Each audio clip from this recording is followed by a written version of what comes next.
कथेमध्ये अनेक प्रकारचे उत्सव येणार आहेत. वामन उत्सव, राम जन्मोत्सव, कृष्ण जन्मोत्सव, कृष्ण रुक्मिणी विवाह उत्सव. ह्या उत्सवांमध्ये जो दिव्य सम्मिलित होतो, आनंदाने सम्मिलित होऊन उत्सव साजरा करतो, त्याला भगवंताची विशेष कृपा प्राप्त होते. त्याच्या घरामध्ये कसलीही कमी राहत नाही. जो भागवताला पुष्प अर्पण करतो, फळ अर्पण करतो, कसल्याही प्रकारचं द्रव्य अर्पण करतो, श्रद्धा भावनेने अर्पण केलेलं जे काही भगवंत त्याचा स्वीकार करतात, त्याच्यावर कृपा करतात. एवढं भागवताचं महात्म्य सूत गोस्वामी सांगतात. आणि सूत गोस्वामी सांगतात की देवतांना देखील आश्चर्य वाटलं की भागवत हे काय आहे. आम्ही सर्वसाधारण समजत होतो, पण हे भगवंताचं वाङ्मयी प्रतिरूप आहे. म्हणून सूत गोस्वामी सांगतात अशा भागवताला देवर्षी नारदांनी आपल्या पिता ब्रह्मदेवांकडून श्रवण केलं. लक्षात घ्या, ज्या जगामध्ये जेव्हा सृष्टी निर्माण करण्या अगोदर भगवंताने कोणाला प्रकट केलं असेल, भगवान श्री नारायणांचे प्रथम पुत्र कोण असतील तर ते आहेत ब्रह्मदेव. आणि त्या ब्रह्मदेवांचे पुत्र देवर्षी नारद. या नारदजींना ब्रह्मदेवांनी भागवत श्रवण करवलं, जे भगवंताने ब्रह्मदेवांना सांगितलं होतं. आणि तेच भागवत सूत गोस्वामी म्हणतात की ब्रह्मदेवांकडून भागवत श्रवण केल्यानंतर सप्ताह विधी, ही जी 7 दिवसात भागवत कथा ऐकायची की नाही, ही कथेचं जे नियम आहे, ही कथा सप्ताह विधीनी नारदजींनी सनकादिक ऋषींकडून ऐकली. खूप मर्म आहे याच्यामध्ये. लक्षात घ्या, जर ध्यानपूर्वक कथा श्रवण कराल ना तर तुम्ही काहीतरी घेऊन जा. नुसतं ऐकण्यासाठी ऐकाल तर काही पल्ल्या पडणार नाही, सगळं वरतून जाईल फ्लायओव्हर. पण जो कोणी भगवंताच्या प्राप्ती करण्यासाठी, मनुष्य जीवनाचं सार्थक करण्यासाठी आला असेल, त्याला ही कथा खूप फायदेशीर ठरेल. कारण ह्यातून काहीतरी ज्ञान प्राप्त होईल, भगवंताबद्दल प्रेम जागृत होणार आहे. आणि त्यावेळी सूत गोस्वामींना शौनकादिक ऋषी, 88,000 ऋषींपैकी एक जे प्रधान शौनक ऋषी प्रश्न करतात, अहो देवर्षी नारद यांना शाप लागलाय दक्ष प्रजापतीचा, ते जास्त काळ एका ठिकाणी थांबू शकत नाही. आणि सनकादिक ऋषी हे जास्त भ्रमण करत नाही. मग नारदजी आणि सनकादिक यांची भेट कुठे झाली, कसं भागवत श्रवण केलं. कारण कथा श्रवण करताना मन एकाग्र असलं पाहिजे. मन चंचल असेल कथा श्रवण करताना तर कथा श्रवणाचा लाभ होणार नाही. अर्जुन म्हणतो चंचल ही मना कृष्ण प्रमाती बलभद्रिढम. भगवंता ही चंचल मन आहे, हे लागत नाही. तुम्हाला एवढे योग सांगितलेस, कर्मयोग, ध्यान योग, ज्ञान योग. अरे मला कसं काय होणार, हा ध्यान योग किती क्लिष्ट आहे. माझं मन तर एवढं चंचल आहे की सांगतात की वायूपेक्षा देखील तेज वेगवान असेल तर मन आहे, एवढं तेजवान. आणि भगवंत तुम्ही म्हणता मन लावा. भगवंताने किती वेळा सांगितले मन अर्पण करायला. मय्येव मन आदस्व मयी बुद्धी निवेशय निवशिष्यसि मय्येव अत ऊर्ध्वं न संशय. मन्मनाभो मद्भक्तो मद्याजी मां नमस्कुरु मामे वैश्यसि युक्तैव आत्मानं मत्परायण. मन अर्पण करा, बुद्धी अर्पण करा, मन अर्पण करा. कित्येक वेळा सांगितलं. पण कशा प्रकारे मन अर्पण करून, चंचल आहे, अभ्यासेन कौन्तेय वैराग्येन च गृह्यते. भगवंत सांगतात अभ्यास कर. वारंवार मन पळतंय ना, पुन्हा खेचून आणायचं आणि वैराग्य धारण करायचं की एकमेव कृष्ण, एकमेव पांडुरंग, त्याच्या चरणीच माझा दृढ भाव. देह जाओ अथवा राहो आणि पांडुरंगी दृढ भाव. या जन्माला आल्यानंतर, मनुष्य जीवनाला प्राप्त केल्यानंतर मला पांडुरंगाची प्राप्ती करायचीच आहे, हा दृढ भाव ठेवून जर आपण भगवंताची भक्ती केली, ते वास्तविक युक्त वैराग्य. आणि या 2 गोष्टीमुळे भगवंत म्हणतात मन तुझं स्थिर होईल. बघा भगवंताने किती सुंदर उपाय सांगितले. म्हणून सूत गोस्वामी सांगतात की मन भागवतामध्ये लागण्यासाठी 5 प्रकारचे नियम आहेत. ही आज केवळ सुरुवात आहे बरं का भागवताची. आणि ह्या ठिकाणी आत्ताच यांनी सांगितलं की 7 ते 10 हा कथेचा टायमिंग आहे. मी वारंवार माझ्या मोबाईलकडे, टाइमकडे बघतोय. कारण मला येण्याच्या अगोदरच सांगितलं गेलं, महाराज मुंबईचं जीवन, मी पण मुंबईतलाच आहे असं काही नाही, मला पण माहिती आहे मुंबईतलं जीवन काय आहे. मुंबईचं जीवन कसं आहे, घड्याळाच्या काटेवर धावणार आहे. 7:15ची ट्रेन पकडायची ती पकडायची, नाही तर अर्धा तास लेट होतो. महाराज असं चालायचं नाही. आणि 7:20 पर्यंत आपल्या गणपती बाप्पाची आरती चालते. 7:30 पर्यंत आपल्याला वेळ भेटतो. 7:30 ते 10 हा कथेचा वेळ आहे. या कथेला जी परीक्षित महाराजांनी दिवस रात्र ऐकली बाबा. किती? 7 दिवस आणि 7 रात्र कंटिन्यू, निरंतर. तरी देखील परीक्षित महाराजांना ती कथा ऐकताना असं वाटलं नाही की शुकदेव गोस्वामींनी गप्प बसावं आणि मी ऐकून झोपून घ्यावं. कळलं का? ते म्हणतात की मला निरंतर ऐकत राहा, मला ऐकायची कथा. आणि आपल्याकडे तर केवळ 2.5 तास आहे. मग तेव्हा कथा ऐकताना जिन हरी कथा सुनही नाही काना, श्रवण रंग अहि भवन समान. रामचरित जे सुनत अघाई, आणि रस विशेष जाना दिन नाही. तुलसीदास महाराज सांगतात की जे रामचरित ऐकताना, कृष्णचरित्र ऐकताना, भगवत चरित्र ऐकताना आळसपणा करतात, नको नकोसं वाटतं बर का, त्यांनी भगवंताच्या कथेचं, भगवंताचं रसच पान केलं नाही. रसच जाणत नाही की हा भगवत रस किती उत्तम आहे. प्रभुपाद सांगतात एखादा लहान मुलगा आहे आणि लहान मुलाच्या खट्याळपणामुळे आईला तो काम करू देत नाही, म्हणून आई काय करते, त्याला नकली आंबा देते, फळं देते. तो नकली आंबा असतो आणि त्याला वाटतं अरे वा वा सुंदर आंबा भेटला, ते चोखत राहतं. आई घरकामात व्यस्त असताना आईचं हृदय कसं आहे बघा. ज्ञानेश्वर महाराजांना माऊली म्हटलं गेलं, विठ्ठलाला माऊली म्हटलं गेलं. माऊली त्याला म्हणतात जो निरंतर आपल्या बाळाची काळजी करत राहतो, त्याच्याकडे लक्ष राहतं. आई घर कामात व्यस्त असताना सुद्धा ती विचार करते माझ्या बाळाला मी नकली आंबा दिलेला आहे आणि त्याला कलर केलेला आहे. माझ्या बाळाची सवय आहे की तो आंबा भेटला, काही वस्तू भेटली की तोंडात चोखतो. आणि हा नकली आंबा त्याला लागलेला ते कलर त्याने जर चोखलं तर त्याच्या शरीराला अपाय होईल हे आईच्या लक्षात येतं. आई तिकडून धावत येते आणि मुलाच्या हातातून ती नकली आंबा खेचण्याचा प्रयत्न करते, पण ते मुलगा काही देत नाही, काही देत नाही, काही केलं देत नाही. तेव्हा चतुर आई असते. आईला आपल्या मुलाची सगळी लक्षणं माहिती असतं. त्या आईने काय केलं, प्रभुपाद सांगतात की त्या आईने खरा खुरा पण असली आंबा आणला आणि असली आंबा आणून त्याला थोडस कट केलं आणि त्या मुलाला त्याच्या मुखाला लावलं. दिव्य रस, गोड रस त्या मुलाला लागला आणि दिव्य रस, गोड रस जेव्हा त्या मुलाला त्या लागल्यानंतर त्याने चाखल्यानंतर त्याच्या हातातून आपोआप नकली आंबा निघून गेला आणि असली आंबा तो चोखत राहिला. कळलं का? संत हेच करतात. आपल्यासारख्या जीवांना भगवंताच्या प्राप्तीचं साधन कळत नाही. या नकली संसारामध्ये नकली ज्या विषय वस्तू आहेत त्यामध्ये आपण एकाग्रचित्त होतो. भगवंताला प्राप्त करण्याचं साधन कळत नाही. भगवंताने हा संसार दिला की नाही, ही क्रीडाभूमी दिली, खेळत राहा बाबा, खेळत राहा. बंगल्याशी खेळत राहा, गाडीशी खेळत राहा, मान प्रतिष्ठेशी खेळत राहा, पैशाची खेळत राहा, बँक बॅलन्सशी खेळत राहा, मुलाबाळांशी खेळत राहा, पत्नीशी खेळत राहा, दिवस रात्र खेळत राहा. पण त्या भगवंताला माऊली म्हटलं गेलं, माऊली म्हटलं गेलं. म्हणून त्या भगवंताला दया आली आणि त्यांनी संतांना पाठवलं. आणि ते संत काय करतात, ते गोड असं अमृत आपल्याला चाखून देतात. जगाच्या कल्याणा संताच्या विभूती, जगाच्या कल्याणा संताच्या विभूती. यह कष्ट वेचे परोपकार,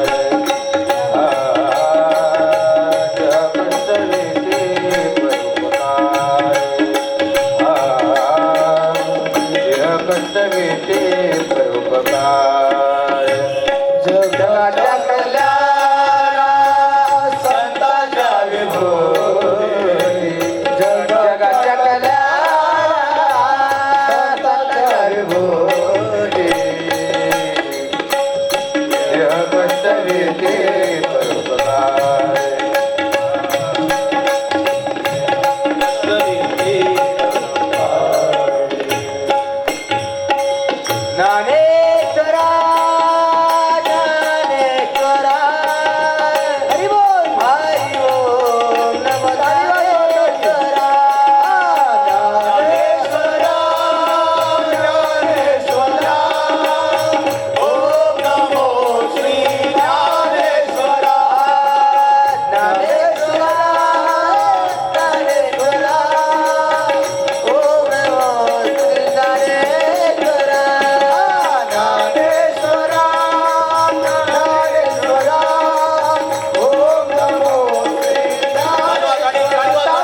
महाराज की जय. जगद्गुरु संत तुकाराम महाराज, श्रील भक्तिपाद महाराज, श्रील प्रभुपाद महाराज की जय.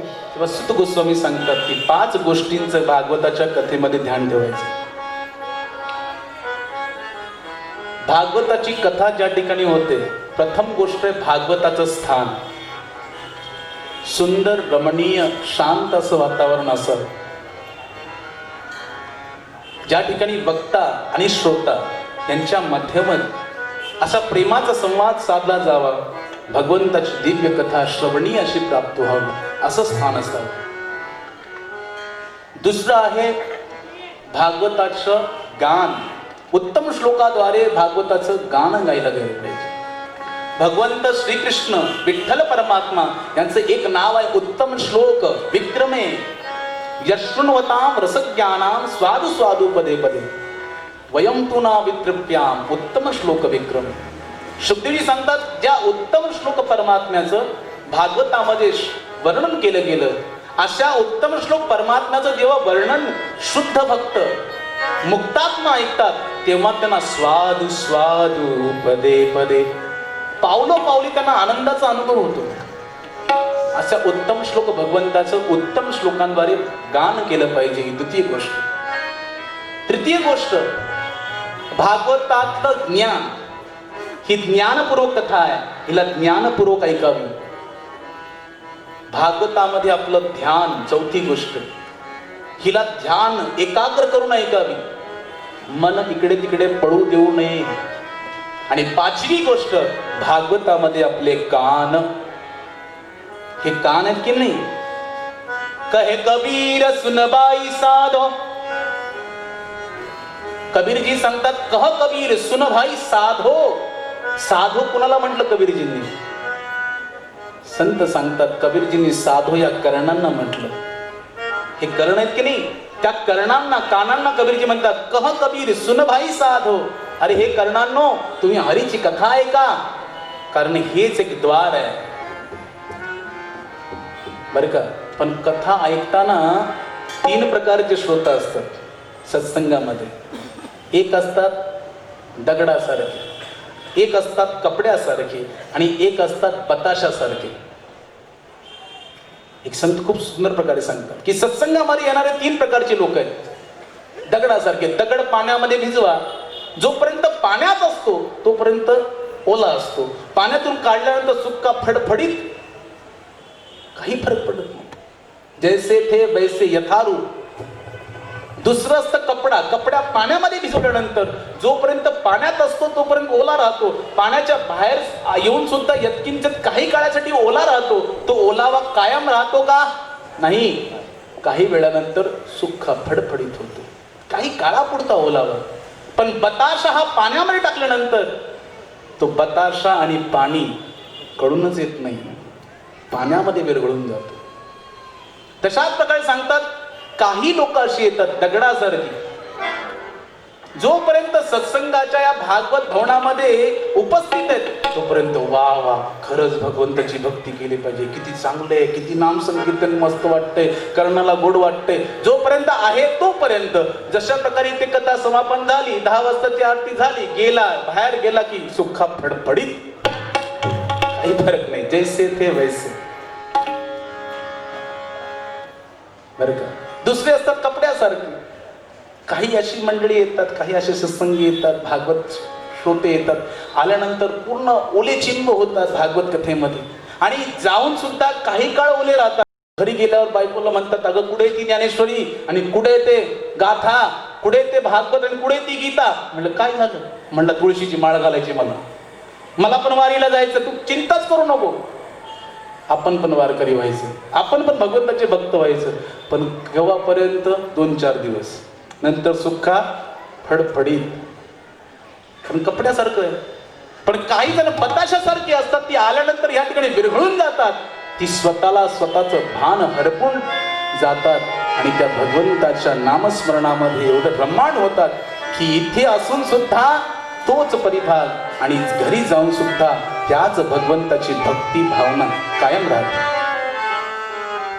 म्हणून बघा, भगवंताने गीतेत खूप सुंदर सांगितलं, भगवंत म्हणतात एक राख असते, राख. आपण अग्नी लावतो की नाही, शेकोटी करतो हिवाळ्यामध्ये शेकोटी करत असताना काही काळानंतर ती शेकोटी भिजते, त्याच्यावर राख जमा होते.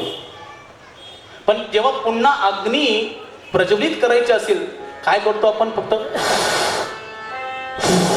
फुंकर मारतो आणि फुंकर मारल्यावरती राख बाजूला होते आणि अग्नी प्रज्वलित लगेच होतो.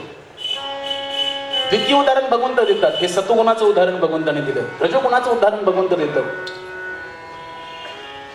भगवंत सांगतात की आरशावर, आरसा असतो ना, आरसा प्रत्येकाच्या घरात आपण सर्व दिवसातून 17 वेळा आपलं मुख बघतो. यत्किंचित काही काळ आपण घराला बंद ठेवलं, कुठे फिरायला गेलो, 1 महिना 2 महिने, आणि त्या आरशाला आपण काही पुसलं नाही, त्याच्यावर धूळ साचली, तेव्हा ती धूळ पुसून आपला चेहरा त्या दर्पणामध्ये पाहण्यासाठी आपण काय करतो? त्या धुळीला साफ करण्यासाठी फुंकर मारतो का? कोणता असा बावळट बघितलं का जो आरशावरच्या धुळीला मिटवण्यासाठी फुंकर मारतो? नाही. काय करतो? कपडा घेतो आणि त्याला साफ करतो. साफ केल्यानंतर आपलं चेहरा यथावत त्या दर्पणामध्ये प्रतिबिंब दिसतं. हे रजोगुणाचं उदाहरण. तिसरं, भगवंत म्हणतात आईच्या गर्भामध्ये ती जे भ्रूण असतं ते 9 महिने निवास करतं, बरं का. पण त्याला आपण फुंकर मारली तरी बाहेर येतं का? त्याला किती कपडा मारला, बाहेर येतं का? यथावत काळ जावा लागतो. भगवंताने दिव्य सुरक्षा कवचामध्ये ठेवलंय. कपडा मारून आणि फुंकर मारून येता येत नाही, काळ जावा लागतो, तेव्हा ते बाहेर येतं. भगवंत म्हणतात अशाच प्रकारे 3 प्रकारची लोक आहेत, सत्वगुणी, रजगुणी आणि तमोगुणी. जी सत्वगुणी असतात, अरे भागवतामध्ये प्रथम दिवशी आला, भगवंताच्या नामाचं कथेचं महात्म्य श्रवण केलं, अग्नीसारखी लोक आहेत ती. त्यांची शेकोटी मागच्या जन्मात जळाली होती, पण ती काही कारणास्तव भिजली आणि त्याच्यावर राखेचं आवरण आलं, बरं का. आणि ह्या जन्मामध्ये वाट पाहत होती की कोण फुंकर मारतय. आणि भागवत कथेच्या प्रथम दिवशी आला, फुंकर पडली, आणि फुंकर पडली, त्या अग्नीवरचं राखेचं जे आवरण आहे दूर झालं आणि अग्नी दिव्य प्रज्वलित झाली की कळलं, अरे भागवतच श्रेष्ठ आहे, भगवंताची भक्ती श्रेष्ठ आहे. आणि भगवंताच्या मार्गाला लागला. लहान आहे तरी देखील लागला. आणि मोठे मोठे म्हातारे कोतारे वैसे तसेच राहिले. का? कारण ती फुंकर फक्त मारणारा पाहिजे होता, अग्नीसारखं प्रज्वलित सतोगुणी व्यक्ती येते. काही जण कपड्यासारखी असतात, येतात, बोलवलं तरी येतात. आणि मग 7 दिवस कथा ऐकली, दिवस ऐकल्यानंतर मग ते काय होतं, आरशासारखी येत ना. 7 दिवस पुसावं लागतं त्यांना, आणि पुसल्यानंतर मग त्यांचं प्रतिबिंब दिसतो, मी हा आहे, मी विठोबाचा दास आहे, हे नंतर दिसतं. हे रजोगुणाचं उदाहरण भगवंताने दिलं. आणि तमोगुणी व्यक्ती जो आल्यानंतर 7 दिवस ऐकतो देखील, बसतो देखील, खातो देखील, रामराम करतो, टाळी देखील वाजवतो, आणि 7 दिवस नाही हो, अशा कित्येक कथा ऐकल्यानंतर मग त्याला कुठेतरी जागृती येते. मग वाटतं वारीला जावं, मग वाटतं कंठीमध्ये तुळशीमाळा मिरवावी. ही तमोगुणी प्रवृत्ती खूप काळ जातो. म्हणून लक्षात घ्या, आपलं आपण परीक्षण करा की आपण कोणत्या गुणामध्ये बसतो. आपण कोणत्या प्रकारचे, दगडासारखे आहोत, कपड्यासारखे आहोत का बताशासारखे आहोत. आपल्याला काय बनायचंय हे आपण लक्षात घ्यायचंय. परमार्थ आपल्यासाठी आहे, आपण आपली करा सोडवण, आपण आपली सोडवण करायची. मनसुत गोस्वामी सांगतात, सुतजी भगवंताची कथा दिव्य आहे. एकदा देवर्षी नारद अतिशय वेगवान गतीने जात होते आणि ब्रह्मदेवांचे सनकाधिक 4 पुत्र, सनक, सनातन, सनंदन आणि सनक, हे बद्रीनाथ आश्रमाजवळ बसले होते. आणि नारदजींना जाताना त्यांनी बघितलं, कथम दीन ब्रह्मन्मुख कुत चिंता तुरो भवान त्वरितम गम्यते कुत्र कुतच्चागमनम तव. हे नारदजी, अहो तुम्ही एवढं चिंता